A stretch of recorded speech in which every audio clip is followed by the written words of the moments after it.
Allah, ondan başqa ibadətə layiq olan məbud yoxdur, əbədi yaşayandır. Bütün yaratdıqlarının qəyyumudur. Onun nə mürgü, nə də yuxu tutar.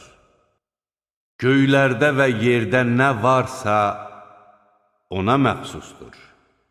Onun izni olmadan, onun yanında kim havadarlıq eləyə bilər? O, məxluqatın gələcəyini və keçmişini bilir.